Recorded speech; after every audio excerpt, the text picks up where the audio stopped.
C'est moi, madame. C'est rare de voir des gens souriants de nos jours.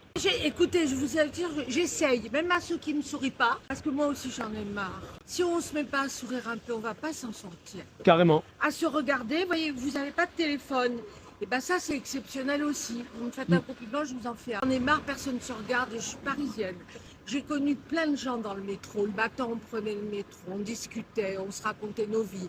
Le lendemain, on se donnait rendez-vous à 8h sur le quai pour faire le trajet ensemble. Maintenant, tac, tac, tac, tac, tac, terminé. On va monter une ligue. Vous voulez qu'on monte une pétition? Oui. Ouais. J'étais incitée. D'accord. Mais c'est vrai que ouais, ça s'est perdu ce temps-là, hein, des jeux de société, de tout ça, ouais. C'est fou. Hein. Et pourtant, les gosses, quand ils sont petits, moi j'ai une petite fille, elle adore ça. Elle adore lire, elle adore les jeux de société.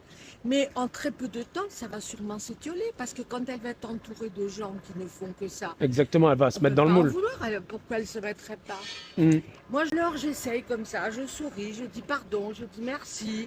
En vélo en particulier, parce que sinon je m'énerverais. Les gens qu'on ne connaît pas justement, moi j'aime bien comme ça discuter, même les gens qui vous demandent des fois 1 euro comme ça et tout.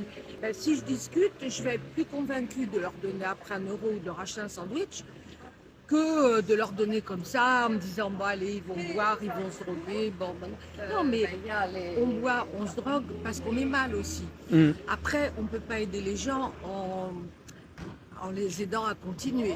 Mais en discutant, je pense que ça peut faire du bien quand même. La Carrément. solitude, c'est terrible. Parisienne à la base. Non, parisienne, Eh ouais. ben, vous faites mentir les détracteurs sur ce qu'on dit sur Paris en tout cas. Oui. Parce qu'on dit que Paris, il y a beaucoup d'entre-soi et tout, et vous êtes la preuve vivante que non. Mais ici, c'est pareil un peu quand même. Moi, je connais Montpellier depuis 40 ans aussi. J'y venais en vacances et tout. Je trouve qu'il y a un entre-soi parce qu'il y a des endroits où vous allez trouver tel genre de personnes, après tel autre, tel autre. C'est ça qu'il ne faut pas faire. Vu Paris, moi, je suis de Belleville. J'ai passé mon enfance là-bas. Ben, on était tous mélangés. Il y avait les enfants d'ouvriers, il y avait les enfants de Bourges, il y avait les enfants qui arrivaient de pays de droite et de gauche. Bon, moi, comme institut, je suis restée dans ces quartiers-là pour enseigner. J'ai jamais voulu partir. Mon mari, pareil. Il était institut aussi. Ça, c'était une richesse. Maman des enfants, elle m'apportait les plats de leur quand il y avait des fêtes. Chacun portait un plat de son pays et tout ça. Bon, on apportait des documents, on parlait. Bon. Alors, si on continue à aller vers l'entre-soi, comme vous dites, eh ben, ça ne va plus, parce qu'on n'échange plus du tout. Carrément. Je parlerai avec vous. Mm. Pourquoi je parlerai?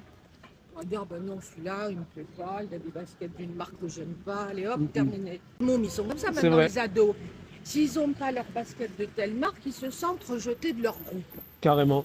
Moi, j'arrive pas à comprendre ça, j'arrive pas à comprendre ça. Alors, c'est le moment, hein.